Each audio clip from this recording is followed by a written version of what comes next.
Joe in real life. Savannah, Georgia, hot as balls again. I'm a little sleepy. I slept so badly last night that my Fitbit refused to give me a sleep score. Just refused to do the math.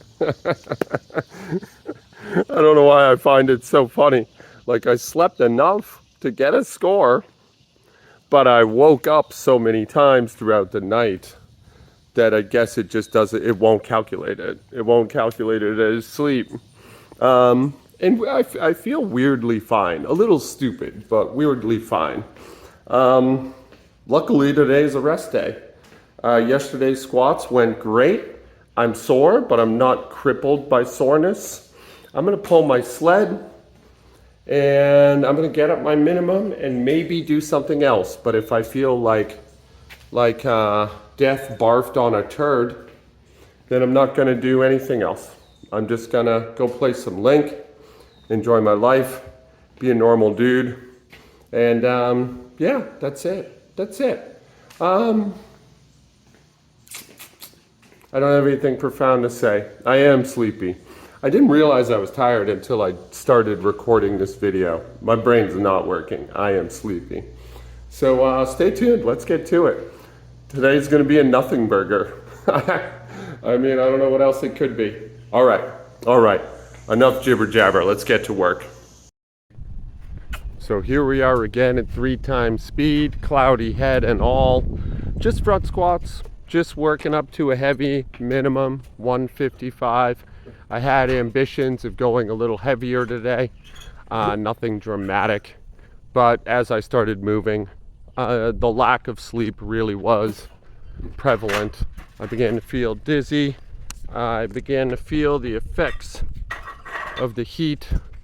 You'll see me toweling off as I move through.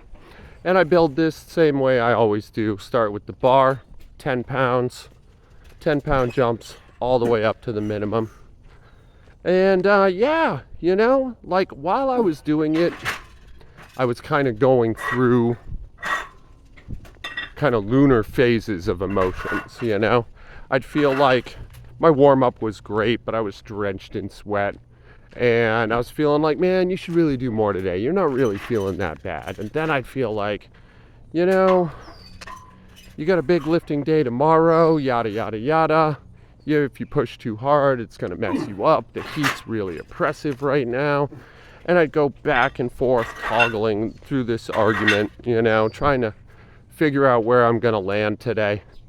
Weighing out my excuses and then weighing out the reasons to ignore them, and then back and forth and back and forth. And towards the end, I had a little bit of a realization, what I like to call baby epiphanies, you know?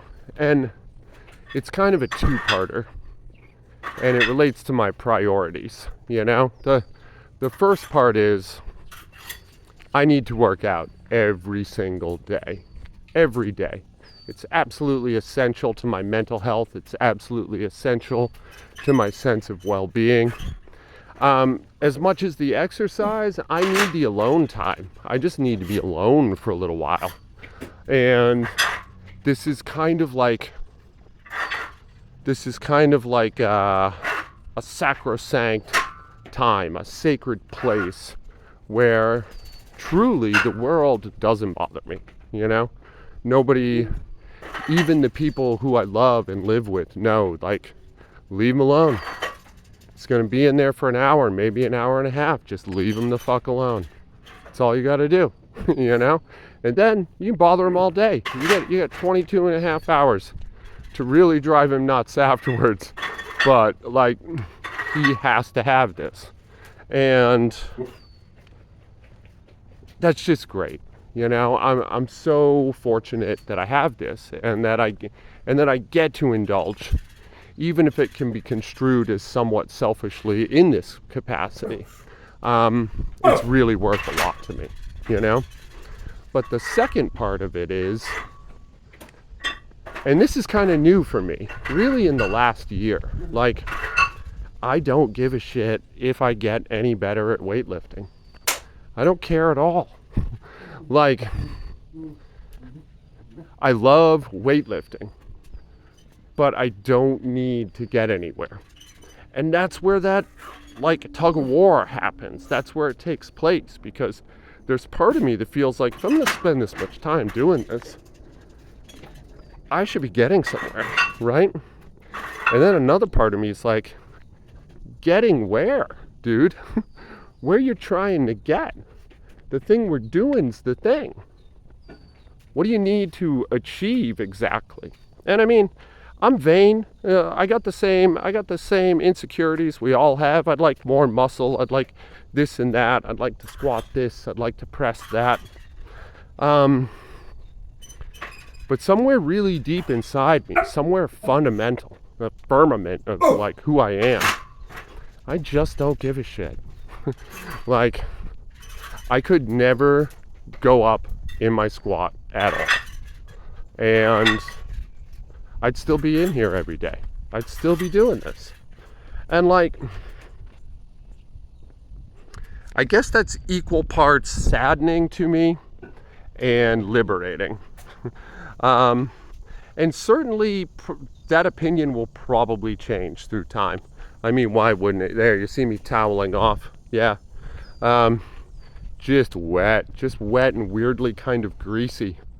That's disgusting, but I said it.